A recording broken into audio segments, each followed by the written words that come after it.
네, 저희 지금 바울의 2차 전도 여행을 보는 중이거든요. 2차 전도 여행의 흐름, 사도행전을 보는 중이었으니까 사도행전의 2차 전도 여행의 흐름을 갖다 간단하게 이제 좀 정리해 보면서 넘어갈게요. 처음에 요 안디옥에서 시작을 하는 거잖아요. 근데 안디옥에서 바울과 바나바가 이제 싸우죠. 그래서 갈라서게 되잖아요. 그래서 바울은 신라를 데리고 육로를 통해서 전도여행을 떠나게 되고, 바나바는 마가를 데리고 배를 타고 구브로로 가게 됩니다.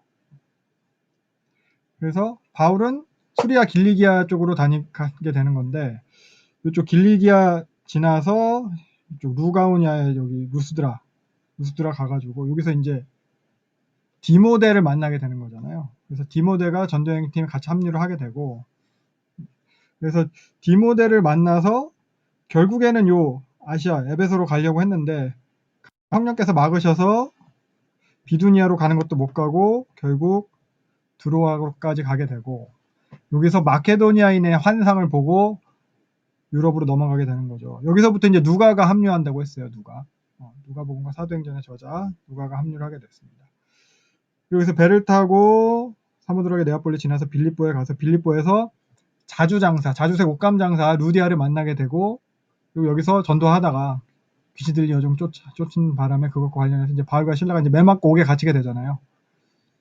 그리고 나서 뭐 결국 풀려나서 바울과 신라는 떠나가게 되고, 여기에서 드로아에서 합류했던 누가는 여기 빌립보에 다시 체류하게 되는 것 같아요. 바울과 신라는 떠나고, 그래서 요 에그나티아 가도를 따라서 데살로니카까지 이제 오게 되는 건데, 요 데살로니카에서 이제 사역을 짧게 했어요. 그렇게 길지 않게. 근데 그렇게밖에 할 수 없었던 게, 이제 유대인들이 이제 고소를 해가지고 밤에 도망하게 되잖아요. 데살로니카에서 요 베레아로 도망을 하게 됩니다. 이때 이제 뭐 남아있는 그 데살로니카에 있는 형제들은 좀 더 핍박을 받고 그랬던 것 같아요. 뭐 야손 같은 야손의 집에서 이제 어떻게 보면 가정교회를 했을 텐데, 야손과 남은 형제들은 뭐 이제 고소당하고 보석금 내고 풀려나고 그랬으니까. 그래서 베레아까지 이제 바울과 신라 디모데가 갔겠죠. 근데 데살로니카 유대인들이 쫓아와서 또 핍박을 하는 거예요. 그래서 이번엔 바울이 이제 배를 타고 아테네까지 오게 되죠. 여기까지 올 때는 급해가지고 바울만 혼자 도망친 거예요.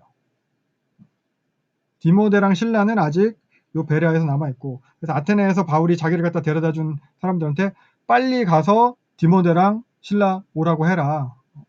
그래서 아테네에서 기다리면서 뭐 사역하는 동안에 이제 디모데랑 신라가 도착을 했고, 근데 요 데살로니카 소식이 궁금해가지고 바울이 다시 보내게 되죠. 데살로니카에는 디모데를 보내게 되고, 아마 요 빌립보에는 신라를 보냈을 거예요.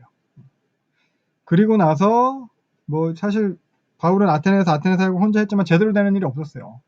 지금까지의 전도행, 2차 전도행 모습도 그렇고, 처음 뭐 싸우고 시작했죠. 가려고 하는데 성령님이 다 막아서 아시아는 못 가고, 유럽으로 넘어왔는데, 마케도니아로 넘어왔는데, 뭐 빌립보에서 매 맞고 옥에 갇히고, 데살로니카 도망가고, 베로아에서 진짜 야반도주 하듯이 뭐 오고 막 이러니까.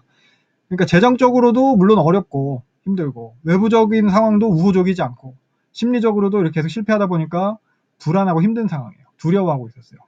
궁핍과 환란의 상황, 이렇게 불안해하고 걱정하고 뭐 이런 상황이에요. 그래서 아테네 사실 제대로 그렇게 뭐 성공적이었다고는 하진 않았어요. 그리고서는 이동해서 고린도까지 넘어오게 됩니다.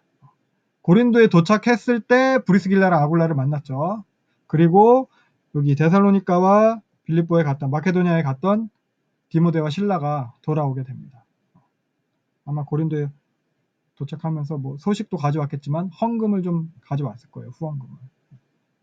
여기까지가 이제 바울이 데살로니카 서신을 작성하게 되는 배경입니다. 데살로니카 서신, 데살로니카 전서, 후서가 데살로니카 서신이라고 이렇게 부르는데, 바울이 디모데를 보내다가 다시 돌아왔는데 이번에는 편지를 써서 보내는 거예요. 왜 편지를 보냈을까? 보고 싶으니까. 뭐 안부 편지, 뭐 이렇게 생각할 수도 있겠고, 그리고 또 디모데가 이제 소식을 갖고 왔잖아요. 데살로니카에서 그 교회들을 갖다 문안을 하고 교회 소식을 갖다 가지고 온 거예요. 그것에 관해서 이제 편지를 쓰게 되는 거죠. 그러니까 데살로니카 교회가 직면한 그런 상황이 있을 거예요. 교회가 가지는 문제점들, 이것과 관련해서 쓰는 거예요. 디모데가 갔는데 해결하지 못하고 돌아온 사안들에 대해서 바울이 편지를 쓰는 겁니다. 그래서 현재 이 데살로니가 교회가 처해 있는 상황은 계속되는 일단 핍박이에요. 핍박 중에 있어요. 그리고 이것에 더해서 바울에 대한 뭐 좋지 않은 소문이랑 소문, 약간의 오해, 서운함 이런 것들이 서로 있었어요. 그리고 또 가르침에 대한 오해 중에서는 재림에 대한 오해가 있었어요. 그리고 그들의 삶의 방식에 대한 문제들이 있었던 것 같아요. 이런 오해들, 이걸 갖다 이제 디모데에 전해주게 되는 거죠. 이런 문제들이 있고 이런 오해들이 있는 것 같습니다. 그래서 데살로니가 교회에 왜 그러한 문제와 왜 그러한 오해들이 생기게 됐을까? 이걸 당시 이제 데살로니가 도시의 그런 배경과 상황들을 통해서 먼저 살펴보도록 하겠습니다. 네. 그래서 이걸 보시면은 데살로니가에 대한 건데 마케도니아의 수도예요. 저번에도 말씀드렸지만 마케도니아 주의 속주의 수도예요. 카산더가 건설을 했고 자기 안에 테살로니카 이름을 따서 데살로니카라고 지었고, 그래서 옥타비아누스에 의해서 자유시로 지정이 됐다고 했어요. 그래서 자체적으로 데살로니카 자체적으로 선출한 읍장들이 이제 다스리고 있는 거예요. 자치하는 거예요. 그리고 로마 간선도로인 큰 거 에그나티아 가도를 끼고 있었고 자체로 항구를 가진 도시예요. 그러니까 유도 인구가 많죠. 대도시예요. 인구가 많은 거예요. 그래서 바울 당시에 한 10만에서 20만 정도로 이제 인구가 추정된다고 하고요. 그만큼 이제 전도할 사람이 많다는 거고 전도하는 데 있어서 효율적이라는 거죠. 당연히 사람이 많으니까. 그리고 많은 인종이 살아요. 교통이 편리하다 보니까 많은 인종이 살아요. 그러니까 유대인들도 당연히 많이 살고 있었고 유대인 공동체에 있고 유대교 회당이 있는 거예요. 빌립보 전에 사역했던 빌립보랑 다른 거예요. 빌립보는 뭐 로마 시민권이 중요한 도시였고 또 퇴역 군인들이 많은 도시였고 그러다 보니까 뭐 이렇게 유대인들은 별로 없었는데 여기는 이제 유대인들이 많아요. 그래서 바울이 유대교회 회당에서 전도를 많이 하잖아요. 회당에서 전도를 했고 회당에 전도하다 보니까 이제 유대교에 관심 있던 그런 헬라인들, 경건한 유대, 하나님을 경외하는 그런 이방인들이 많이 회심을 하고 돌아오게 되는 거죠. 물론 회당에 있는 유대인들은 싫어하죠. 보수적인 유대인들로부터서 이제 핍박, 박해가 이제 시작이 되는 거죠. 그래서 바울은 보통 이렇게 이런 대도시를 중심으로 장기간 체류하면서 사역을 많이 했어요. 이후에 보겠지만 이제 고린도에서도 1년 반 동안 머물면서 사역을 하고요. 나중에 3차 전도행 때 에베소에서는 3년 동안 머물면서 사역을 합니다. 그러니까 여기도 데살로니가도 큰 도시니까 여기서도 장기간 머무르면서 전도하려고 계획을 했을 거예요. 그래서 오래 머물면서 전도할 계획을 세우고 직업을 구해요. 일을 한 거죠. 그러니까 바울 직업은 천막 만드는 일이라고 했어요. 우리가 생각하는 식의 요즘 뭐 텐트 이런 게 아니야. 원터치기로 막 던지면 나오고 이런 게 아니잖아요. 그러니까 그 당시에 텐트는 커다란 텐트, 그러니까 펜션 같은 느낌이에요. 지금 우리식으로 비교를 하자면 펜션, 뭐 별장 뭐 이런 걸 갖다 지어주는 사람인 거예요. 그러니까 하루 만에 그거 막 뚝딱 만드는 게 아니고 며칠 뭐 한 달 이상씩도 막 걸리고 그런 거죠. 가죽을 가공해서 재단하고 염색하고 말리고 꿰매고 그 상당히 오래 걸리는 일이에요. 그러다 보니까 당연히 오래 머물 계획을 세우고 여기서 있는 거죠. 직업을 구했다는 게 사실 오래 머물 거라는 걸 갖다 이제 보여주고 있는 거고, 오래 머물 계획을 세웠으니까 당연히 강의 계획을 길게 잡은 거예요. 저도 뭐 강의를 갖다 예전에 우리 모임을 1시간 한다, 뭐 2시간 한다 했을 땐 그 시간에 맞게 이제 딱 모임을 갖다가 이제 준비를 하는 것처럼 바울도 여기서 몇 달 있어야겠다, 혹은 몇 년 있어야겠다 생각을 했으니까 가르칠 계획을 갖다 길게 잡은 거예요. 복음에 대해서, 뭐 성경에 대해서, 뭐 성경 그 당시 뭐 모세오경으로부터 해가지고 거기서부터 예수님에 대해서 말한 거. 그리고 나중에 예수님 재림과 부활에까지 이런 거 갖다 길게 쭉 잡았을 거예요. 근데 그렇게 해서 처음에 이제 복음을 전도를 하기 시작했을 때 사람들이 이제 많이 믿게 됐는데, 많이 믿고 전도가 잘 됐는데, 전도가 잘 되면 잘 될수록 사실 핍박도 더 세지는 거거든요. 그러다 보니까 핍박 때문에 오래 머물려 했던 계획을 실패해요. 최소 3주 혹은 그 어간 그 정도만 머물다가 이제 떠나게 되는 거죠. 계획을 실패했어요. 그리고 좀 더 이제 살펴볼게, 마케도니아의 수도라고 했어요. 그러니까 유럽이잖아요. 헬라 문화의 중심지라고 할 수 있는 곳이에요.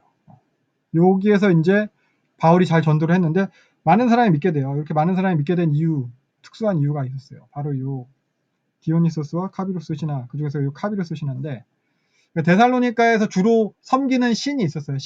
두 명의 신이 있었어요. 첫 번째가 디오니소스고 두 번째가 카비루스예요. 그리고 요 황제숭배 같은 경우는 이제 로마 제국 자체에서 그 백성의 그 통합, 뭐 제국의 체제 유지를 위해서 이렇게 많이 그 강제했죠. 살펴보면 이 디오니소스 같은 경우는 술의 신이에요.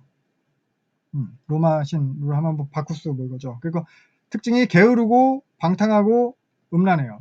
의식 자체가 그래요. 이 디오니소스를 섬기는 의식 자체가. 뭐 대부분 헬라 제사 방식이 그렇지만 디오니소스도 뭐 그런 무아지경, 그런 환각의 상태에서 진행되어지고, 특히 여인들이 그런 종교적 행렬에 많이 참여하게 됐고, 그래서 춤추면서 뭐 광란의 상태까지 간대요. 그래서 아이도 막 제물로 바치기도 하고, 뭐 제물로 바친 짐승을 갖다가 산채로 찢어가지고 그 피를 마시기도 하고, 뭐 이런 난잡한 성관계가 있고, 그러니까 이게 좀 문란하고 그런 별로 좋아 보이지 않는 그런 식의 이제 신을 섬기게 되는 거죠. 그리고 또 그 다음에 섬기는 카비루스. 카비루스는 그 쌍둥이 자리 신화랑 관련이 있어요.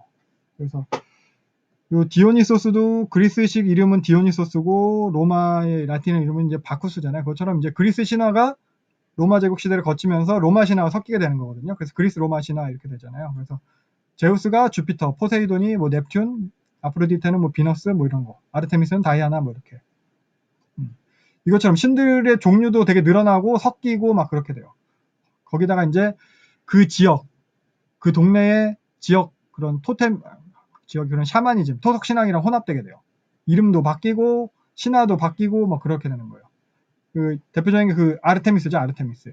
아르테미스가 이제 로마 신화가 다이아나가 되잖아요. 그 달의 여신이에요. 처녀신이에요. 사냥의 신.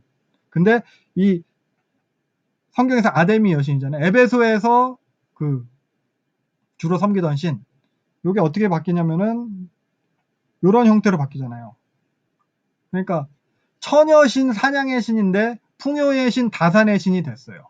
그래서 모습도 이거 다 유방이잖아요. 이거 유방. 여성의 가슴이 풍요를 상징해서 이렇게 기형적으로 유방이 많은 모습에 이런 신으로 어떻게 보면 이제 변질이라기보다는 그 동네 그런 토속 신앙과 합쳐져 가지고 많이 변화가 돼요. 그래서 여기 데살로니카에서 섬기던 요 카비루스 신화도 원래 그 쌍둥이 자리 신화랑은 좀 이제 많이 다르게 변질이 되거든요. 그래서 원래 쌍둥이 자리 신화는 제우스가 스파르타의 여왕 레다를 보고 이제 눈에 어떻게 보면 이제 첫눈에 반했다기보단 그런 음란한 마음을 품어가지고 백조로 변신해가지고 레다 여왕을 유혹해서 성관계를 가지게 되잖아요. 그래가지고 제우스랑 레다 사이에 임신된 사람이 이제 폴룩스가 임신이 되는데, 요 레다 여왕이 제우스랑 성관계를 가질 때 이미 그 뱃속에 임신된 아이가 하나 있었어요. 원래 그 왕의 그 아들이겠죠? 카스토르. 그래서 폴룩스와 카스토르가 이제 쌍둥이로 태어나게 되는 거예요. 그래서 요 레다 여왕이 알을 낳았다고 그래요. 그런데 알에서 요 폴룩스랑 카스토르가 태어났다고. 이게 쌍둥이 자리의 신화의 시작이거든요. 근데 얘네들이 나중에 커가면서 뭐 아무튼 사이가 되게 좋아가지고 뭐 죽고 못 사는 그런 쌍둥이가 됐는데, 커서 나중에 어떤 약혼한 여자를 훔쳐요. 약혼한 여자가 이뻤나 봐. 약혼한 여자를 훔치다가 그 여자랑 약혼한 딱 그 남자들이랑 싸움이 나서 싸우다가 카스토르가 죽어요. 싸우다 어떻게 보면 나쁜 짓 했으니까 맞아 죽은 거지. 근데 요 폴룩스가 사이가 너무 좋으니까 같이 따라 죽고 싶은 거예요. 막 자살하고 안 죽는 거예요. 왜냐면 얘는 제우스의 아들이니까 안 죽는 거예요. 그래서 제우스한테 부탁을 해요. 내 생명을 주고 싶다. 반씩 나눠가지고 그래 그럼 니네 밤에는 별자리가 돼서 영원히 살고 낮에는 사람으로 살아라. 그래서 요게 쌍둥이 자리 신화거든요. 그래서 요 쌍둥이 자리 신화, 이게 부활 신앙이에요. 헬라적인 부활 신앙이에요. 죽었다가 살아난 신화예요. 그래서 요 쌍둥이 자리 신화 같은 경우에는 어려울 때 나와서 도와주는 것, 특히 항해 시, 배 탈 때, 선수상으로 쌍둥이 모양을 갖다 많이 달았다고 해요. 요 신화인데 요게 데살로니카로 오면서 데살로니카 토속 신앙이랑 결합되면서 바뀌는 거예요. 이게 카비루스라는 사람에 대한 신화인데, 그 카비루스라는 정말 존경받는 의인이 있었대요. 특히 이 의인은 억압받는 노동자 계층을 갖다가 변호해주는 그런 대변인이었어요. 그래서 이 카비루스가 억울한 그런 노동자를 변호하다가 귀족들한테 암살해서 죽게 된 거예요. 그래서 사람들이 이 카비루스를 갖다가 데살로니카의 큰 산 밑에 묻었대요. 근데 언젠가 어려움이 닥치면은 이 카비루스가 다시 부활해서 다시 살아나서 우리 어려움에 참 우리를 도와준다. 이런 식의 신화가 있었어요. 이게 헬라적인 재림 신앙이었죠. 그러니까 억압에서 구원해준다는 소망. 그래서 그러다 보니까 특히 로마 귀족층보다는 평민한테 인기가 더 많았던 거예요. 대살로니가 노동자 계급에. 이런 식의 신앙이 있었고 헬레학 재림 신앙이 있었고 근데 요걸 갖다 이제 황제 숭배하던 사람들은 또 변질을 시켜요. 요 카비루스가 이미 부활했다. 부활했는데 로마 황제가 돼서 나타났다. 그러니까 데살로니가 사람들은 이 사람 카비루스는 부활해가지고 억압받는 우리를 구원해줘야 되는데 도리어 황제가 돼서 우리를 억압하는 사람이 된 거예요.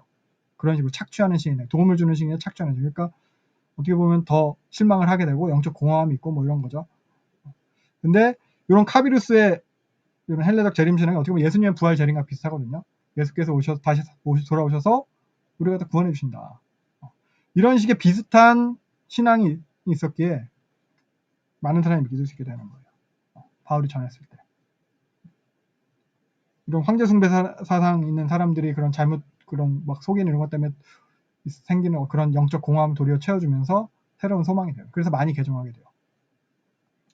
그리고 이 황제 숭배는 데살로니가에서도 되게 황제를 위한 이제 막 신전이 있었으니까 여기도 이제 황제 숭배를 갖다가 정치적, 경제적 안정을 위해서 이제 막 더 적극적으로 권하게 되는 거거든요. 나중에 이게 길드처럼 돼가지고 황제 숭배를 하지 않는 사람들은 조합에 들어올 수 없어요. 그럼 장사도 못하고 먹고 살기도 힘들어. 이런 식이 되는 거예요.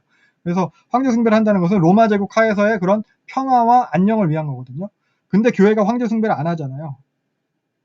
그러니까 체제의 위협이 되는 존재로 여겨지게 되는 거예요. 쟤네는 뭐 정치적인 안정이나 경제적인 풍요 이런 것에 뭐 반대하는 애들이다. 그러면서 전하는 게 뭐예요? 다시 오실 왕이 있다. 다른 왕이 있다. 다시 예수님께 다시 왕으로 오실 거예요. 이건 결국 황제에 대한 반역이거든요. 그러니까 이게 결국 핍박으로 이어집니다. 핍박으로. 바울이 결국 많이 못 가르치고 새 안식일 만에 뭐 핍박으로 인해서 도망갔어요. 그러다 보니까 바울이 어떻게 돼요? 3주 만에 강의 기간을 길게 잡았는데 제대로 못 가르치고 떠나게 된 거잖아요. 이런 상태고. 그리고 이 사람들은 이런 디오니소스, 카비루스, 황제 숭배 이런 식으로 헬라적인 생활 양식이 있어요. 헬라적인 생활 양식이 있다 보니까 그게 그 사람들의 삶 속에 믿지만 삶 속에 그대로 반영이 되는 거예요.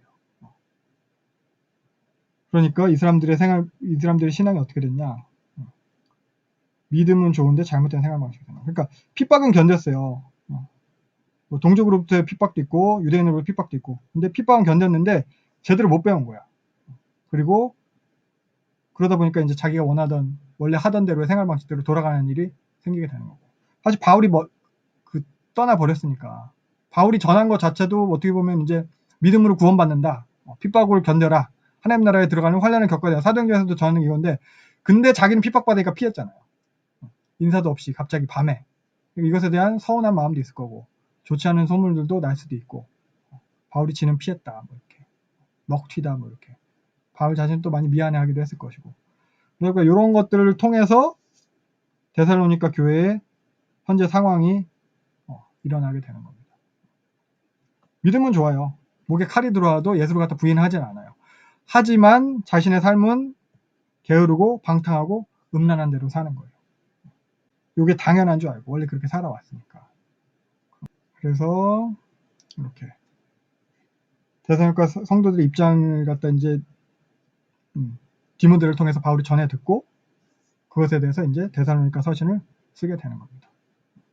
뭐 당연히 저 같아도 그럴 수 있을 것 같아요. 일단 믿은 지 얼마 안 됐으니까. 이 사람들은 대부분 이방인이고 믿은 지 얼마 안 됐으니까. 근데 바울은 그렇게 그냥 떠나버렸고 가르치는 사람도 없고 핍박은 계속되고 있고 그러다 보니까 죽어나가는 죽는 성도들도 생기고 바울은 뭐 찾아올 생각도 소식도 없고 믿기는 믿는데 제대로 아직도 모르는 게 많고 제대로 믿는지도 모르겠고 그러다 보니까 다시 익숙한 대로 살게 되는 거예요.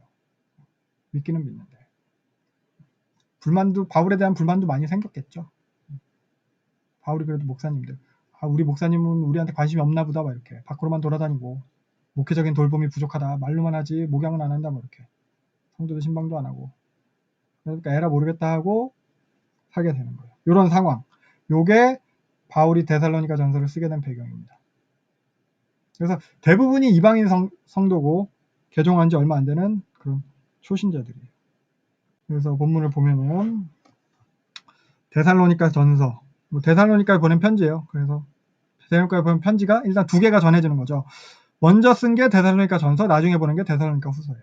저자는 여기 보다시피 바울과 실로아노와 뭐 디모데, 실로아노가 신라예요. 디모데. 그래서 보면은 여기 우리가 해서 공동 저자인가 봐요. 우리 복음이, 우리가 이렇게, 우리와 주를 본받는 우리 이렇게 이런 식으로 많이 나와요. 근데 나 또 보면 그래서 뭐 셋이서 같이 쓴 걸 수도 있지만 그래도 주된 저자는 바울이에요. 나중에 보면은 나 바울이 이런 표현도 많이 나와요.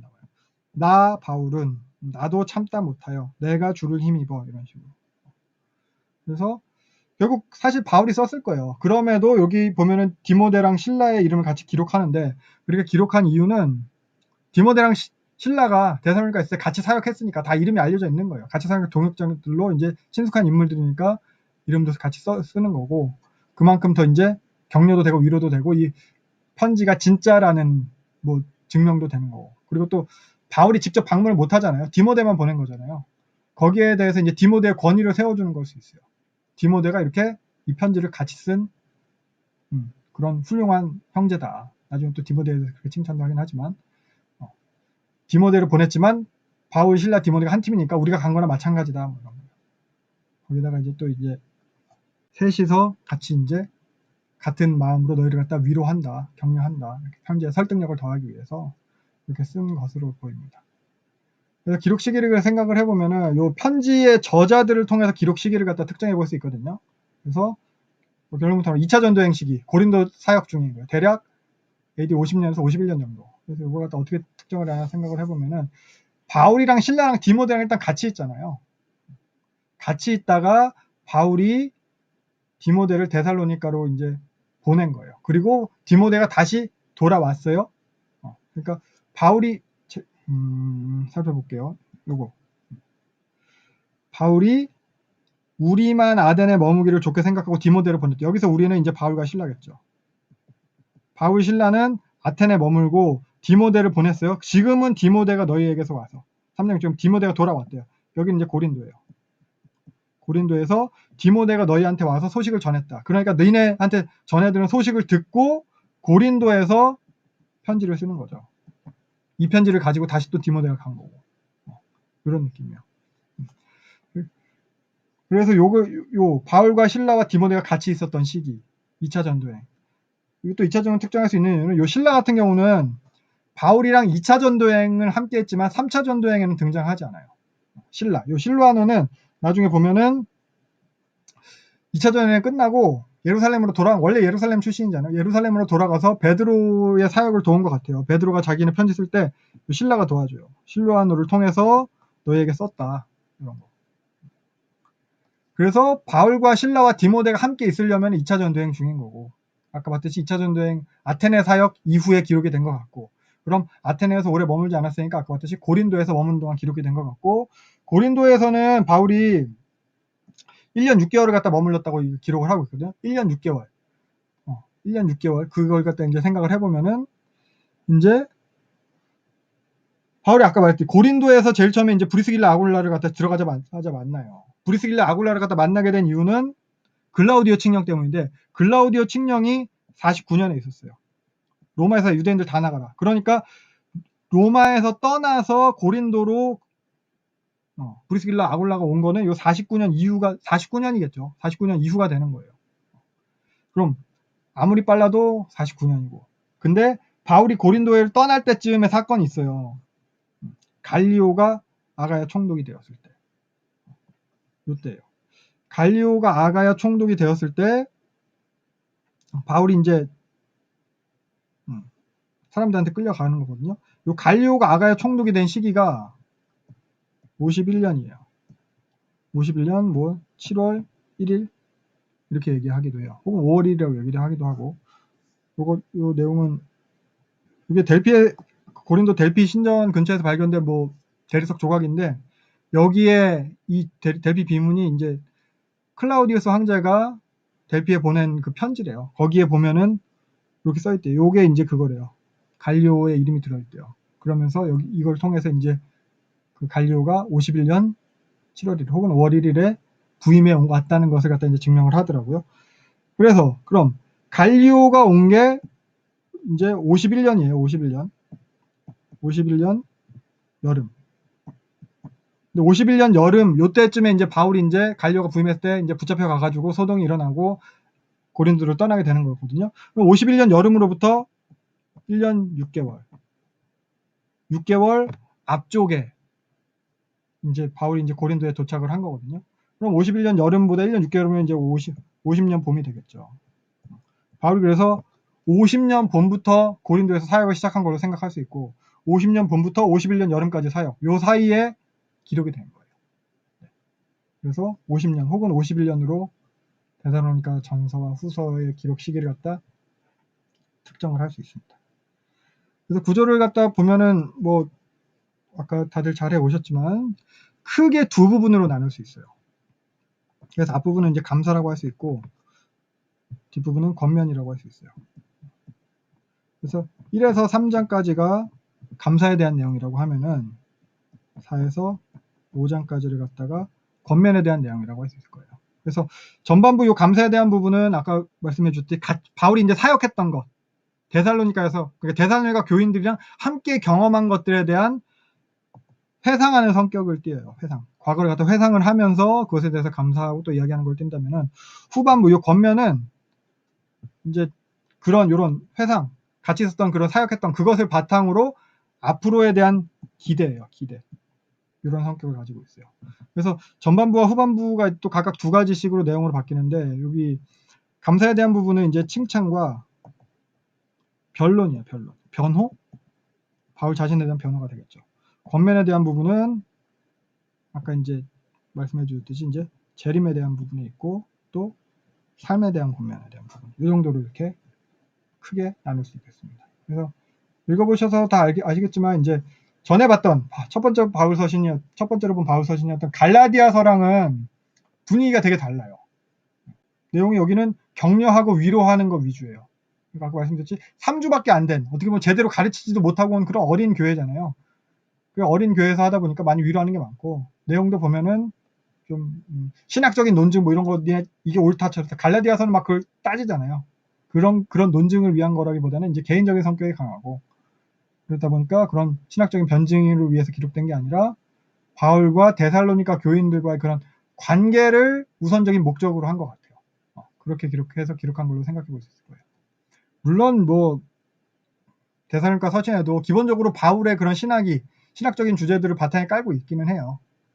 근데 그 목적이 그런 신학적인 내용을 갖다 지식적으로 전달한다거나 뭐 논리적으로 뭐 증명한다거나 이런 거라기보다는 개인적인 성격, 그런 관계적인 성격이 강하다는 거죠. 그러다 보니까 이제 앞에 본 갈라디아서랑은 느낌이 많이 달라요. 성격이 많이 달라요. 그래도 요 데살로니가 서신 그래도 그 전반에 흐르는 신학적 주제라고 한다면은 요 재림이라고 할 수 있겠습니다. 그러니까 재림이 뭐 자세하게 이거다 저거다 설명하지 않지만 매 장마다 빠지지 않고 언급이 돼요.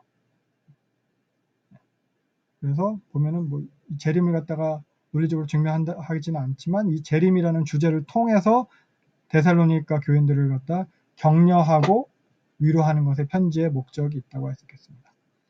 그래서 본문을 보면은 1장 1절은 첫인사예요. 아까 베인사님 말씀해 주셨듯이 바울과 실로아나 디모데는 그래서 첫인사를 통해서 셋이서 같이 있구나 이런 걸 알 수 있고 발신자가 세 사람이랬구나 알 수 있고 우리라고 또 표현이 많이 나오니까 세 사람이 다 공동 저자구나 그런 생각할 수 있고요. 그래서 요 실루아노가 신라라고 했어요. 2차 전쟁 때 바울이랑 같이 이제 가게 된 신라.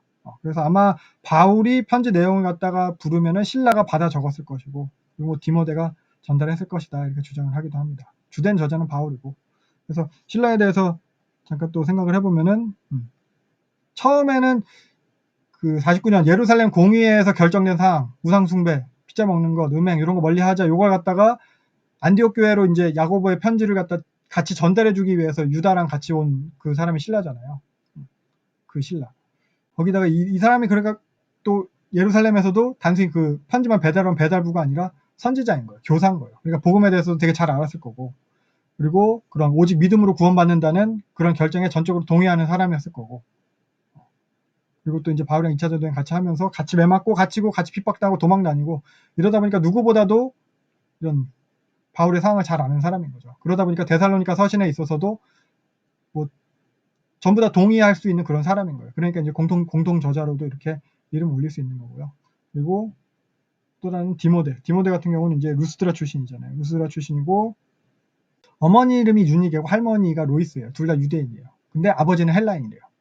그리고 어려서부터 그랬는데 엄마한테 성경을 많이 배웠고 바울이 1차 전도행 때 아마 루스드라에 있다가 전도 해가지고 개종하고 복음 믿게 된 것 같고 2차 전도행 땐 다시 합류를 한 그 디모데입니다. 그래서 나중에 보면은 이 디모데를 영적인 아들이다 이렇게까지 바울이 표현을 해요. 그래서 디모데는 끝까지 바울한테 헌신적이었고 마지막까지 이제 바울의 모습을 닮은 모습으로 이렇게 사역을 하게 됩니다. 그래서 바울과 실로아와 디모데가 이렇게 편지를 쓰게 되는 건데 그래서 1절에서 특별히 또 눈에 띄는 표현이 뭐냐면은 요 데살로니가 인의 교회 이렇게 표현을 되는 거예요. 그래서 사실 다른 편지들 보면 로마서도 그렇고 고린도전서도 그렇고 보면은 고린도에 있는 교회, 로마에 있는 교회, 로마에 있는 고린도에 있는 교회 이건데 여기는 데살로니가 인의 교회. 그러니까 여기도 보면 데살로니가에 있는 교회, 데살로니가 교회 이렇게 하면은 사실 이렇게 썼다면은 데살로니가 성도들에게 이렇게 썼다면은 장소가 부각이 되는 거거든요. 근데 여기는 데살로니가 인이라고 하면서 사람을 부각을 시키고 있어요. 강조되는 건 사람이에요. 장소 데살로니가라는 장소가 아니라 데살로니가 인으로 구성된 그 교회. 그래서 이렇게 강조하는 표현을 통해서 알 수 있는 건 데살로니가 교회 성도 구성원은 대부분 다 데살로니가 인으로 되어 있을 것이다. 이건데 사실 너무 당연한 말이잖아요. 데살로니가 인으로 된 거죠. 근데 이게 어떤 의미냐면은 이방인으로 구성된 교회라는 의미예요. 데살로니가는 유대인도 많았어요. 유대교 회당도 여러 개 있었을 거예요. 근데 유대인들이 바울의 전도를 듣고 설교를 듣고 회심한 것 같지는 않아요. 바울 사역이 기간이 짧기도 했고 그런데 아무튼 그 짧은 사역 기간 동안 믿게 된 게 다 이방인들이 믿었다는 거예요. 그러니까 믿은 지 얼마 되지 않은 이방인들인 거예요. 이방인들. 유대인들의 문화 속에 산 게 아니고 처음부터 뭐 그런 모세오경 이런 게 익숙해서 뭐 하나님을 섬기는 것에 익숙했던 그런 경건한 사람들이 아니고 헬라 문화 속에서 평생을 살다가 이제 믿은 지 한 달도 안 됐는데 바울은 떠나고 그들만 남겨진 여전히 헬라 문화, 헬라 도시에 남겨진 이제 막 믿기 시작한 그런 헬라인 성도들이잖아요. 그만큼 취약하다는 거예요. 외부적인 압박에도 흔들리기 쉬울 거고 그러다 보니까 바울이 계속 마음이 쓰이는 거예요. 거기 믿을 만한 누구를 남겨두고 온 것도 아니고 그냥 다 어떻게 보면 도망치다시피 떠나왔으니까. 그래서 또 보면은 이 1절은 바울 서신의 이제 첫 인사는 대부분 다 이런 식으로 시작해요. 전형적인 형태인데 그 중에서도 가장 짧아요. 다른 서신에 비해서. 데살로니가 후서보다도 전서가 더 짧아요. 어떻게 보면 그냥 그만큼 급하게 막 편지를 쓰고 싶어 하는지도 모르겠어요. 디모데한테 소식을 듣자마자 급하게. 그만큼 관심 있고 간절한 거죠. 대충 소홀해가지고 이렇게 짧게 쓴 게 아니고 내용을 보면 아시겠지만. 그러니까 갈라디아서랑은 되게 확연한 차이거든요. 갈라디아서는 갈라디아서 1장 1절 보면 그 처음에 인사할 때 바울이 사도권 먼저 주장을 해요. 사람에게서 난 것도 아니고 사람으로 말미암은 것도 아니고 나는 예수님을 통해서 하나님을 통해서 말미암아 사도된 바울이다 뭐 이런 거. 그러니까 그런 거 하나도 없이 바로 이제 인사로 들어가거든요. 자신에 대해 사도적 권위에 대한 언급은 1도 없어요.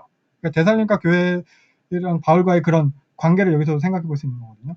바울의 사도권에 대한 의심 그런 건 전혀 없다는 거예요. 어떻게 보면 그만큼 둘 사이에 그런 친밀함이 있었을 것이다. 이런 것도 생각해 볼 수 있을 것 같아요. 그래서 2절부터 이제 3장 10절까지가 전반부인데 다 감사의 형식을 취하고 있거든요. 그러면서 특별히 이제 1장 2절부터 10절까지 그 말씀하셨지 여기서 이제 믿음에 대한 칭찬이에요. 그들의 믿음에 대해서 잘 믿어줘서 잘 믿고 있는 것에 대해서 고맙다. 여기도 보면은 과거에 대한 그런 회상적이에요. 과거 회상적이에요. 표현들이. 보면 2절부터 그래서 보면은 우리가 너희 모두로 인해서 항상 하나님께 감사한다. 그래서 그러면서 우리가 하나님께 드리는 모든 기도에 너희를 기억하고 있다. 그러면서 너희의 믿음의 역사와 사랑의 수고와 소망의 인내를 그러니까 믿음의 역사 믿음이 이제 행함으로 들어왔다는 거죠. 사랑이 이런 수고로 소망이 인내로 이렇게 표현되어진다는 거예요. 그러니까 관념 속에 이들의 믿음과 소망과 사랑 이것에서 이들의 그 믿음 사랑 소망 이거에서 얘기하는데 관념 속에서만 믿음 소망 사랑을 가지고 있다고 나 믿음 있어 사랑 있어 소망 있어 이렇게 주장해서 되는 게 아니고 실제적으로 이들이 이렇게 드러내졌다는 거예요. 이것에 대해서 우리가 또 생각해 볼 수 있을 것 같아요. 우리도 하나님 믿고 믿음 소망 사랑에 대해서 좋은 가치라는 걸 우리가 추구해야 한다는 것을 계속 얘기하고 있지만 이것이 행함으로 표현되어지고 뭐 섬김과 희생으로 표현되어지고 그리고 또 인내함으로 이렇게 드러나게 되었다는 거죠. 그래서 이것에 대해서 이제 칭찬을 하는 건데, 그러니까 데살로니가 교인들이 실제 이렇게 믿음, 소망, 사랑을 다 표현하는 온전한 모습일 수도 있겠지만 그거라기보다는 이것도 격려하고 칭찬하는 목적이 있는 거예요. 니네가 이렇게나 잘하고 있다. 니네가 이렇게 선한 믿음이 있는 거 다 안다. 핍박 견디느라 고생이 많다 이거죠. 그리고 믿음, 소망, 사랑, 사실 바울 서신에서 믿음, 소망, 사랑 되게 자주 등장을 하거든요. 뭐 고린도 전서에서도 그렇고 되게 뭐 자주 등장하는 기독 강령인데 보통 믿음, 소망, 사랑 이렇게 얘기를 해요. 믿음과 소망과 사랑 뭐 이렇게 그중에 제일 사랑 이렇게. 근데 여기는 보면은 소망이 가장 마지막에 등장을 해요. 소망이 마지막에 위치하면서 강조되는 거예요. 고린도전서에서는 사랑이 가장 마지막 위치에 사랑을 제일 강조하죠. 그렇지만 여기는 소망이 강조되는 거예요. 그러니까 원독자한테 필요한 메시지가 이거예요. 소망인 거예요. 핍박을 견디고 있는 그 원독자들한테 소망의 인내가 필요한 거죠. 그래서 4절 하나님이 너희를 택하셨다라고 말해요. 이것 또한 이제 데살로니가 성도들 갖다 격려하는 거거든요. 너희 택하셨다. 그러니까 그만큼 너희 확실하다. 하나님 백성이 분명하다. 이것도 핍박과 어려운 가운데 성도들을 격려하고 위로하는 거예요. 그러면서 우리가 전한 복음이 너희한테 말로만 이른 것이 아니고 말로 그냥 한 귀로 듣고 한 귀로 말로서 스쳐 지나간 게 아니고 능력으로 성령으로 큰 확신으로 전해졌다. 이게 니네가 택함받은 근거라는 거예요. 택함받은 근거. 이것에 대해서 지금을 사는 우리한테도 적용해 볼 수 있을 것 같아요. 우리가 복음을 들어요. 성경을 봐요. 말씀을 들어요. 매일 들어요. 근데 이것이 이 복음이 우리한테 어떤 의미로 어떤 내용으로 드러나고 있는가. 그냥 말로써 듣고 지나가는 건가. 아니면 정말 능력으로 확신으로 우리한테 전해지고 있는가. 그에 대해서 또 생각을 해볼 수 있을 것 같아요. 네, 그래서 5절 하반절 보면은 우리가 너희한테 어떤 모습으로 있었는지 니네가 다 안다. 그래서 너희가 이제 우리가 너희한테 보여줬던 그 모습대로 우리와 주를 본받는 자가 되었다라고 이야기를 하고 있어요. 우리와 주를 본받는 자가 되었다. 이걸 갖고 뭐 성령의 기쁨으로 말씀 받았대요. 그러면서 우리와 주를 본받는 자. 이게 온 세상에 소문 다 났다는 거예요. 마케도니아와 아가야와 모든 믿는 자에게 본이 됐다. 소문 다 났다. 그러니까 니네가 많은 환난을 당하면서도 이렇게 우상을 버리고 이렇게 하나님을 섬기는 것 보면은 그래서 이게 그거죠. 우상을 버리고 하나님을 섬기는 것. 이걸 갖다 이제 믿음의 행함이라고 이야기할 수 있을 거예요. 앞에서 말한. 그리고 우리가 어떻게 너희 가운데 들어갔는지. 그러니까 바울과 바나바 일행. 그러니까 얘네들 빌립보에서도 핍박받아 왔잖아요. 그러니까 우호적이지 않은 분위기지만 우리를 이 선교팀을 너희가 어떻게 맞이해 줬는지. 이게 사랑의 섬김인 거예요. 희생을 감수하면서도 맞아들인 거예요. 그리고 너희가 예수님을 어떻게 기다리는지. 이게 소망의 인내죠. 핍박 가운데서 예수님이 하나님께서 다시 살리는 그 예수님이 강림하실 것을 너희가 기다립니다. 그러니까 앞에서 말한 믿음의 행함과 그런 사랑의 섬김과 소망의 인내를 이런 식으로 대사니까 교인들이 행하고 있다는 것. 이걸 갖다 이제 칭찬해 주고 있는 거예요. 이게 니네 소문 다 났다. 라고 얘기하는 거예요. 그래서 여기서도 보면 생각해 보세요. 이게 니네가 이렇게 하는 것이 우리를 본받은 자가 되었기 때문에. 우리 누구예요? 바울과 바울과 실라가 디모데죠. 근데 우리와 주를 본받은 자가 되었을 때 주는 누구예요? 그리스도죠. 예수님이에요. 먼저 바울이 예수님을 본받는 자가 되었겠죠. 그리고 예수님을 본받아서 복음을 전했고 데살로니가 성도들도 그 바울의 본을 받아서 또한 마게도냐 아가야와 모든 믿는 자들에게 본이 됐대요. 본을 받아서 또 본이 된 거예요. 근데 이것이 어떤 지식적인 관념, 뭐 학파를 추종하듯이 난 이런 학파 가지고 이걸 따른 이게 아니고 삶으로 행함으로 본을 보이고 본을 받고 또 본이 되는 거예요. 이것에 대해서 우리가 기억을 해볼 수 있어야겠습니다. 그래서 이러한 본이 되는 모습, 본받은 이 모습에 대해서 우리가 너희를 기억하면서 항상 하나님 앞에 감사한다. 여기까지가 이제 바울이 시작하면서 한 감사 인사에 해당하겠습니다. 그래서 2장부터 이제 본론으로 들어가게 되는 거거든요. 본론격이거든요. 그래서 2장 1절부터 12절까지가 사역을 회상하는 거예요. 과거 같이 대사님과에서 사역했던 거, 부대끼면서 지냈던 그 경험을 갖다 회상을 하면서 이제 이야기를 하는 건데, 그러니까 과거에 우리가 함께 했던 그거 다시 기억해봐라, 이런 식인 거죠. 2장 1절, 우리가 니네를 만난 게 그런 가치 없고 쓸데없는 일이지 아니지 않냐. 그러니까 우리에 대해서 이제 잘 생각해봐라, 이렇게 얘기하는 거예요. 2절부터 쭉 얘기하죠. 우리가 어떤 뭐 돈 벌자고, 어떤 이득 취하려고, 그런 부정한 마음으로 니네를 그렇게 좀 속이려고 그렇게 복음을 전한 게 아니라는 거예요. 3절 내용이 그거죠. 그래서 고난과 능욕을 당하면서도 그러함에도 복음을 또 전했다는 거예요. 그러니까 예를 들어 어떤 일을 했을 때 돈을 많이 벌었다고 해요. 그럼 나중에 그 일을 또 하게 된다면은 저 사람은 돈을 벌었으니까 돈 벌기 위해서 저 일을 하는구나 하지만 매맞고 핍박당해 어떤 일 했다가 매맞고 핍박당했는데 나중에 그 일을 또 한다는 것은 매맞고 핍박당하고 싶어서 한다고 생각하기보다는 어떤 무슨 이유가 따로 있는 거잖아요. 그 얘기를 하는 거예요. 너희한테 전한 것도 그렇게 싸움 당하고 막 고소를 당하면서까지도 우리가 전한 거다. 다른 어떤 이득이 있어서 전한 게 아니고.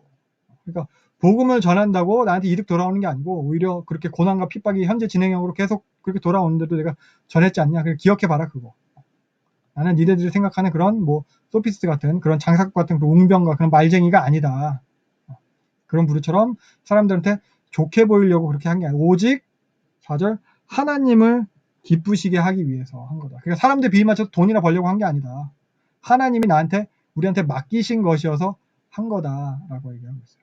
그리고 사실 바울이 이제 갈라디아서에서도 했던 말이죠. 사람한테 좋게 하랴, 하나님한테 좋게 하랴, 사람한테 기쁨을 구하랴. 이 얘기.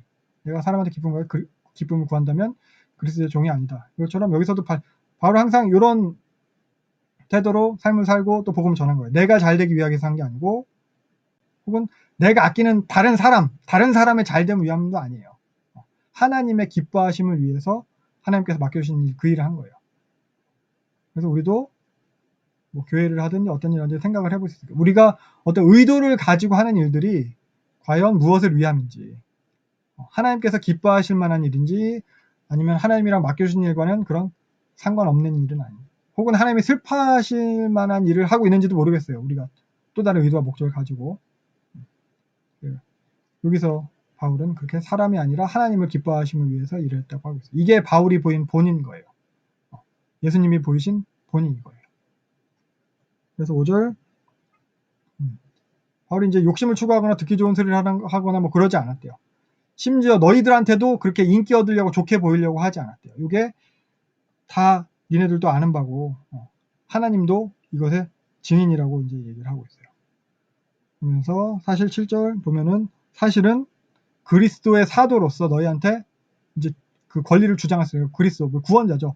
구원자가 보낸 대사로서 너희한테 권위를 주장할 수도 있다. 이런 식인 거예요. 그러니까 예전에 보면 명나라 사신이 우리한테 오면은 그 사신이 막 이것저것 해라 저거 해라 해달라 뭐 이런 하는 것처럼 바울도 하나님으로부터 온 사신으로서 그리스도 예수님으로부터 온 사신으로서 오히려 너희한테 이거 해놔라 저거 해놔라라고 할 수 있지만 그게 아니고 도리어 유모가 자녀를 기름같이 너희를 돌봤다. 8절 목숨까지도 니네한테 내줄 수 있을 정도로 사랑했다. 자신들에서 어떻게 계속 그렇게 변론을 하는 거예요. 그래서 9절 보면은 우리가 이제 고생한 거 생각해 보라는 거죠. 니네한테 집이 되지 않으려고 니네한테 뭐 그 패기치지 않으려고 밤낮으로 일하면서 복음을 전했다고 하고 있어요. 그래서 이렇게 우리가 거룩하고 옳고 10절 흠이 없게 행한 것은 하나님이 증인이다. 너희가 증인이지 않냐 이렇게. 그래서 이렇게 니네 각각 한 사람을 자식처럼 대하고 이렇게 가르친 이유는 다른 어떤 이득이 목적이 아니라 너희가 12절 하나님 앞에서 합당하게 살게 하기 위해서 너희한테 본을 보였다는 거예요. 너희를 위해서 하나님 위해서 한 거라는 거예요. 그 자기 유익을 위해서 한 게 아니라는 거죠. 여기 12절에 사용된 단어 요 행하게라는 요 단어가 헬라어 페리파테인인데 문자적으로는 뭐 이제 돌아다니다라는 의미인데 그 의미상 살다 생활하다로 번역이 되거든요. 그래서 니네가 하나님 나라에 합당하게 살았으면 좋겠다라는 거예요. 그렇게 하기 위해서 내가 너희한테 그렇게 본을 보였다는 거예요. 이어서 13절부터 보면은 핍박을 견디는 그런 믿음에 대해서 칭찬하는 거거든요. 이거는 이제 과거의 핍박으로부터 현재까지 시점이 조금 끌어당겨지는 거예요. 과거로부터 지금까지의 너희가 그런 핍박을 견디는 너희의 그런 믿음을 칭찬하는 거예요. 23절 우리가 너희를 갖다 이제 자녀처럼 잘 가르쳤대요. 근데 니네가 또 그걸 잘 받아들였대요. 사람의 말처럼 여긴 게 아니라 하나님의 말처럼 여기고 또 그 말씀대로 행했대요. 그래서 우리의 감사가 끊이지 않고 있다. 24절 그래서 너희의 그런 믿음이 이제 예루살렘 교회의 믿음과 이제 비교를 하는 거예요. 데살로니가 교회의 믿음을. 동족 때문에 동족에게 의해서 예루살렘 교회도 이제 유대인들에게, 동족인 유대인들에게 핍박을 받았듯이 니네도 너희의 그런 믿음 때문에 너희의 동족, 그 이방인들의 그 데살로니가인들한테 동일하게 이제 핍박을 받는다는 거예요. 그러니까 비교하는 거죠. 너희도 동족한테 핍박받는 거 너희도 동일한 믿음을 가졌기 때문이다. 그러니까 너희도 동일하게 하나님의 교회다. 이렇게 얘기를 하는 거예요. 그러니까 동질성을 통해서 이제 연대성까지도 이제 강조를 하는 거고, 반대로 이렇게 핍박하는 자들에 대한 궁극적인 결말에 대해서 이어서 말을 합니다. 그래서 15절 16절 보면은 유대인들, 그 핍박하던 유대인들은 예전부터 그렇게 잘못하고 죄 짓고 지금까지도 이제 죄를 깨닫지도 못하고 자기 죄만 계속 채우고 있고, 결국에는 궁극적으로 이제 심판이 임할 거라는 거예요. 궁극적으로 하나님의 노하심이 그들에게 임하였느니라. 이미 임했다고 이야기하고 있어요. 16절. 노하심이 그들에게 임하였느니라. 이게 반드시 임할 거라는 것을 갖다 강조하는 표현으로 볼 수도 있고요. 혹은 이미 심판을 받았다는 의미로 볼 수도 있어요.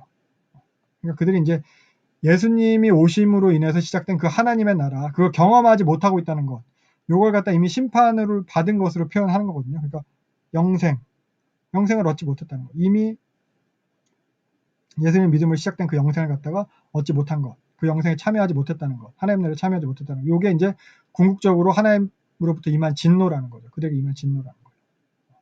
하나님 나라를 경험하느냐 못하느냐. 우리에게도 이것도 적용해 볼 수 있을 것 같아요. 우리도 지금 예수 그리스도를 믿는다 하지만 그 영생을 누리고 있는가? 하나님 나라를 경험하고 있는가? 그럼 우리도 어쩌면 진노 중에 있는 건 아닌가? 이어서 17절부터 3장 10절까지 이 부분은 이제 바울이 다시 이제 변호를 시작을 하는 거거든요.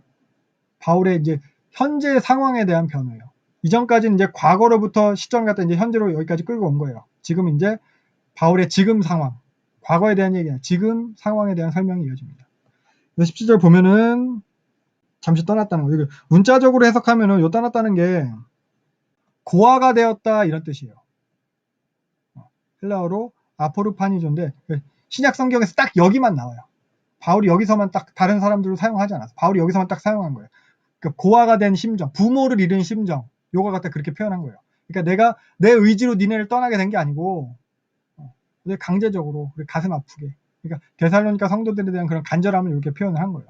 그래서 얼굴은 이렇게 떠나 있지만 마음은 떠나지 않았다. 더욱 내가 너희들을 보려고 힘쓰고 있다. 18절 가려고 했는데 사탄이 막았다. 사탄에 대해서 아마 뭐 바울이 뭐 병에 걸렸다거나 혹은 뭐 유대인들이 계속해서 핍박을 해서 못 갔다거나 혹은 뭐 야손이 보석금 내고 풀려났잖아요. 그때 보석금이 내고 풀려났을 때 그 보증을 한 게 바울 맞아들이지 않겠다 뭐 이런 뭐 약속을 했다 뭐 그런 걸로도 볼 수 있고 아무튼 어떤 이유에서든지 못 간 거예요. 근데 그래도 19절 보면은 바울이 우리한테는 너네밖에 없다. 이런 거예요. 그만큼 진심이라는 거예요. 내가 못 가지만 보고 싶어 하지만 니네들에 대한 마음이 이 정도다. 내가 했던 그런 어떤 행함도 사역도 그게 자랑이 아니고 니네 존재 자체가 나의 영광이고 기쁨이다 라고 하고 있어요. 그래서 면류관이라는 표현을 하고 있는 거죠. 면류관은 사실 상급이랑 동일하게 여겨도 괜찮을 것 같아요. 면류관이 뭐 얼마 있으면 이제 올림픽 하지만 마라톤 경기에서 1등하면 금메달 딴 사람한테 머리에다 그거 씌워주잖아요. 그게 면류관이거든요. 그러니까 이 당시에도 운동 경기의 승리자한테 주는 그런 상급. 전쟁에서 뭐 공을 세운 자 혹은 개선 장군한테 주는 게 면류관이거든요. 그러니까 운동선수들 같은 경우는 면류관 받으려고 막 고된 훈련을 하는 거고 군인들 같은 경우는 그 면류관 받으려고 적진에서 막 공을 세우는 거죠. 성격을 가장 먼저 뛰어넘는 사람한테 뭐 면류관을 주기도 하고 막 그랬다고 해요. 그러니까 그 정도로 데살로니가 교회가 바울에게는 소중하다는 거예요. 값어치가 있다는 거예요. 그리고 바울이 주 예수 앞에서 자랑할 면류관이 그 데살로니가 성도들밖에 없다. 바울이 이렇게 얘기하듯이 우리도 나중에 예수님 다시 오셨을 때 그 앞에서 내세울 만한 면류관이 뭐가 있을까? 근데 우리도 이거밖에 없어요. 그러니까 그 무엇을 갖다 예수님 앞에서 자랑하겠어요? 예수님 앞에서 이걸 기쁘게 예수님 이거 드러내고 뭐 자랑할 수 있는 게 뭐가 있겠어요? 뭐 아파트 평수를 자랑하겠어요? 뭐 연봉 이만큼 뭐 이걸 자랑하겠어요? 어떤 명예 이런 거 있겠어요? 뭐 교회 건축 크게 한 것도 아무런 자랑이 안 될 거예요. 헌금 이런 게 아니고 내가 복음을 전하고 내가 가르친 그 사람들 이게 영광이 될 거예요. 그래서 전도하셔야 됩니다. 근데 사실 뭐 교회 출석만을 위한 그 전도 말고 머리수 채워가지고 뭐 늘리고 이 전도 말고 말씀을 전하고 가르치는 전도를 해야 되는 거예요. 복음을 믿게 하는 믿는 것을 위한 전도.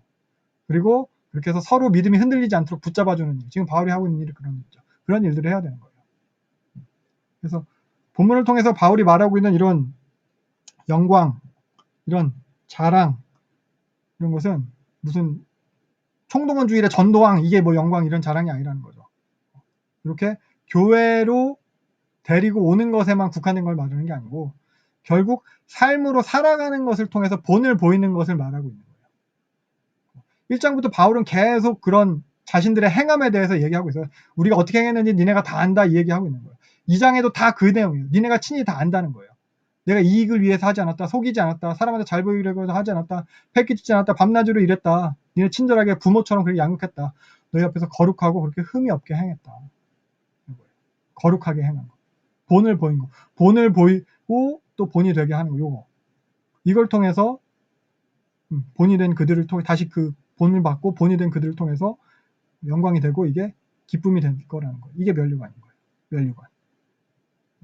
그래서 이 면류관 이렇게나 소중한 데살로니가 성도들이기에 바울이 그렇게 삶으로 전도한 너희들이기에 그래서 바울이 3장 넘어가면은 도저히 안 되겠어서 니네 생각나서 머릿속에 떠나요. 도저히 안 되겠어서 디모데를 그래서 보낸 거다.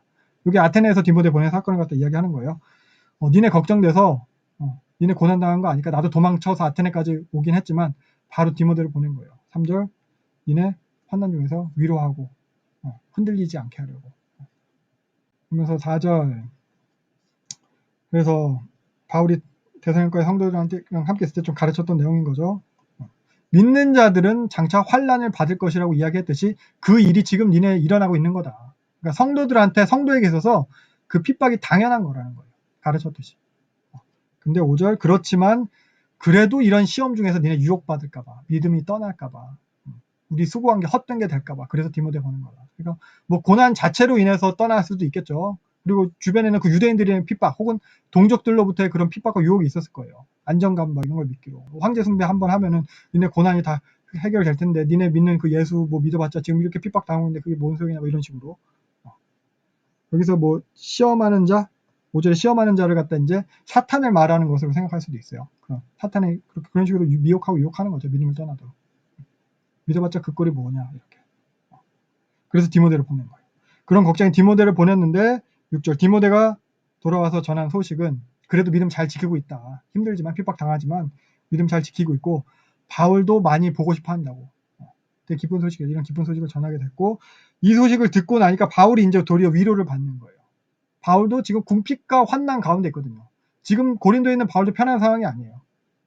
그 동네도 사실 아테네와 마찬가지로 우호적이지 않은 그런 분위기고 밤낮으로 일하는 중이고 먹고 살려고 사역도 계획대로 안 되고 여러 가지로 막 낙심되는 상황 중에서 데살로니가로부터 바울을 보고 싶어 한다. 그래도 믿음 잘 지키고 있다. 이런 아름다운 소식을 받고 듣고 그렇게 위로를 받는 거예요. 가뭄의 단비처럼. 마치 이걸 복음과 같은 소식이라고 표현하고 있어요. 전하여준 소식, 이걸 또 유앙겔리조라고 하고 있거든요. 유앙겔리온이 복음이고 유앙겔리조는 복음과 같은 소식을 들었다는 거예요.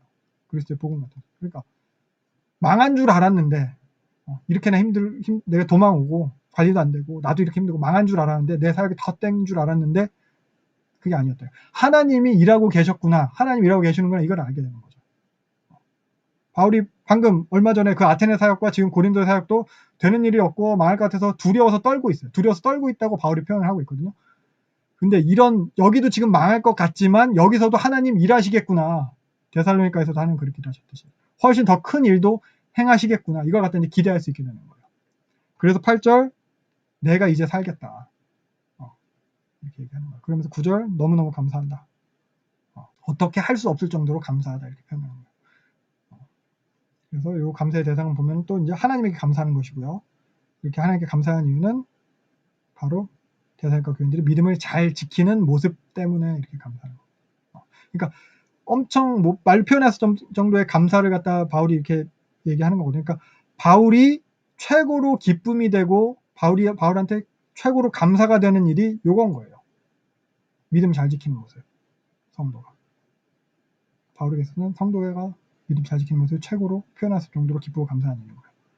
그래서 우리 스스로도 한번 생각해 보세요. 우리에겐 무엇이 가장 기쁨이 되고 감사가 되나? 저는 이렇게 바울과 같은 동역자나 혹은 목회자가 있으면 좋겠어요. 제 주변에. 그러니까 내 믿음을 기뻐해주는 동역자. 내 믿음 자체를. 내가 이렇게 믿고 있는 거. 뭐 내 헌금, 뭐 나의 봉사, 뭐 이런 거 말고, 이런 거 기뻐해주는 사람 말고, 내가 뭐 차 사고, 혹은 내가 집 샀다고, 뭐 했다고, 이런 거, 뭐 기뻐해주면 감사하지, 뭐 그런 거 말고, 내 믿음을 기뻐해주고, 내 믿음에 대해서, 내 신앙의 모습에 대해서 지지해주는 그런 목회자가 있으면 좋겠어요.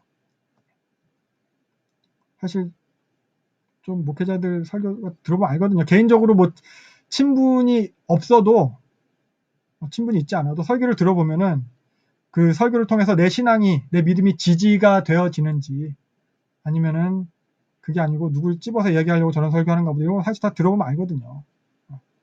좀 좋은 그런 내 신앙을 지지해주는 분들이 옆에 많이 있었으면 좋겠어요. 아무튼 그리고 또한 우리가 그런 사람이 되어야 돼요. 서로 우리가 이런 모습을 본받아야 돼요. 그리고 또 다 교회 직분자고 리더고 교사고 그런데 그런 직분자로서 맡겨준 영혼들에 대해서 이런 모습이 되어야 돼요. 그들의 믿음을 기뻐하는 모습. 내 밥그릇이나 뭐 내 성공이나 내 취직으로 감사하는 게 아니고 물론 감사할 일이죠. 뭐 교회 사역 잘 되는 거, 뭐 행사가 잘 되는 거, 뭐 그것도 감사할 일. 근데 그런 걸로 감사하기보다는 영혼으로 인해서 진짜 감사할 수 있는 우리가 되었겠습니다. 아무튼 그래서 바울은 10절 보면은 니네 만나게 해달라고 그렇게 니네 간절한 거예요. 그렇게 그 기도를 밤낮으로 하고 있대요.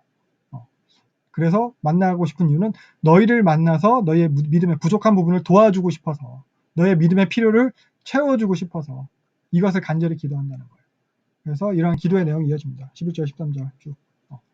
그들의 데살로니가 성도들의 성화에 대한 기대예요. 앞으로의 기대, 미래적인 거죠. 그러니까 과거, 현재, 이제 미래적인 것으로 넘어가는 거예요. 그래서 첫 번째는 11절 만났으면 좋겠다.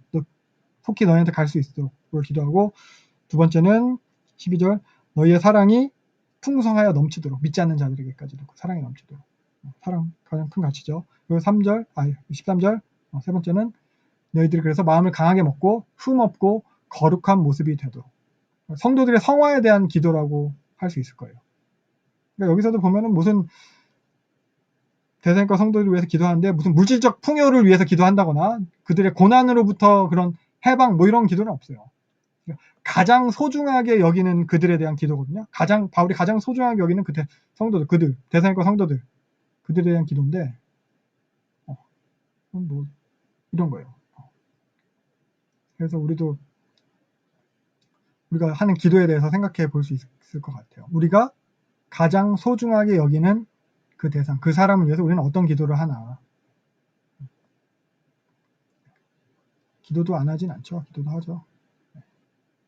그렇습니다. 그래서 요 3장 마지막에는 요 바울의 기도는 데살로니가 전서에서 전환점적인 역할을 해요. 전반부는 이제 감사에 대한 부분이라고 했잖아요. 이제 후반부 겉면에 대한 부분이 들어가는 거거든요. 그래서 요 기도에 그 감사에 대한 것과 겉면에 대한 것이 다 포함되어 있어요. 전반부 감사에 대한 결론으로서 니네를 속히 만나고 싶다.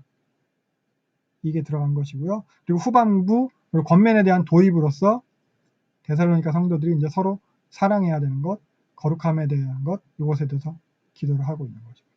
네. 그래서 3장 오늘 여기까지 보면 될 것 같은데, 그래서 앞부분 전반부 내용인데 이걸 정리를 해보면은 데살로니가 전반부 내용은 감사와 격려와 칭찬과 뭐 이런 내용이 다 주를 이루고 있어요. 그래서 분위기는 이런 식의 이렇게 따뜻한 분위기잖아요. 따뜻한 분위기는 이런 데살로니가 교회의 성도들과 바울과의 관계에서 이제 비롯되는 거거든요. 그러니까 친밀한 관계로 되게 묘사되고 있잖아요. 뭐 부모가 자식을 기름과 같이 했다. 그리고 바울이 계속 반복해서 얘기하듯이 우리가 어떻게 했는지, 어떻게 처신했는지, 어떻게 행했는지 니네가 다 이미 알고 있다. 이렇게 얘기하고 있어요. 그래서 이런 바울과 데살로니가 성도 사이의 이런 관계를 뭐 간단하게 표현해보자면 이제 본받음이라고 표현할 수 있을 것 같아요. 본받음. 그래서 1장에서 데살로니가 성도들을 이제 칭찬함도 요 본받음으로 인함이었거든요. 5절. 우리 가운데 너희가 어떤 사람이 된 것은 하면서 어떤 사람이 된 것 너희가 아는 바라. 그러면서 니네가 우리를 본받은 자, 우리가 어떤 사람인지 니네가 다 알고 우리를 내가 본받은 자 됐다는 거예요. 근데 아까 말했듯이 이거는 먼저 바울이 예수 그리스도의 본을 받고 그 본대로 행한 거고, 그래서 데살로니가 성도도 그 바울을 본받는 거, 결국 예수 그리스도를 본받는 게 된 거죠. 그래서 마게도냐와 모든 믿는 자들에게 또 본이 되는 거예요. 본을 보이고 그래서 본이 되게 하는 것, 증인됨이거든요. 그래서 뭐예요? 그리스도를 본받, 예수님을 본받는 나를 통해서 예수님께서 드러나게 되는 거. 구약에서부터 계속 얘기하는 제사장 나라 거룩한 백성이 이거예요. 그래서 요게 택하심이고 부르심이라는 거죠, 우리에 대해서. 그래서 이런 환난까지도, 환난 가운데서도 본이 되고 있다는 거예요. 근데 이 본이 된 게 그 5절 보면은 성령과 큰 확신으로, 또 성령의 기쁨으로 말씀을 받아.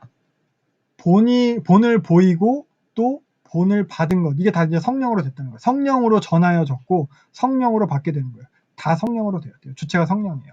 그러니까 하나님의 또 전적인 주권으로 된 거예요. 은혜로 됐다고 하고 있는 거예요. 그래서 이것도 우리에게도 그대로 적용할 수 있을 거예요. 우리가 여기서 이렇게 모여서 말씀을 보는 거, 교회 출석을 하는 거, 그래도 잘 믿고 있는 거, 믿으려고 노력을 하는 거, 이것도 다 이제 성령으로 됐다는 거예요. 완전하지는 않지만 우리도 예수님의 본을 받으려고 하는 거, 이런 거. 그래서 보면 믿음의 행함도, 사랑으로 섬기고 희생하는 것도, 그리고 예수님의 다시 오심을 소망함으로 지금의 상황을 인내하는 것, 이게 다 성령으로 된다는 거예요. 그래서 갈라디아서에서도 계속 성령이 강조됐고, 사도행전 전체에 걸쳐서도 이 성령이 주도적인 역할을 하는 것으로 강조되고 있잖아요. 그래서 데살로니가에서도 데살로니가 성도들이 칭찬받을 만하지만 그 칭찬 받을 만하게 됨도, 또 바울이 그들을 그렇게 어떻게 보면 믿게끔 본을 보임도 다 성령으로 되었다는 것입니다. 그래서 우리도 지금 성령으로 그렇게 믿음으로 행하고 사랑으로 섬기고 소망으로 인내할 때 우리도 또 다른 사람들에게 그렇게 본이 되어지는 우리 모습이 될 것 같습니다. 네. 오늘 이 정도로 이제 마치면 될 것 같습니다. 우리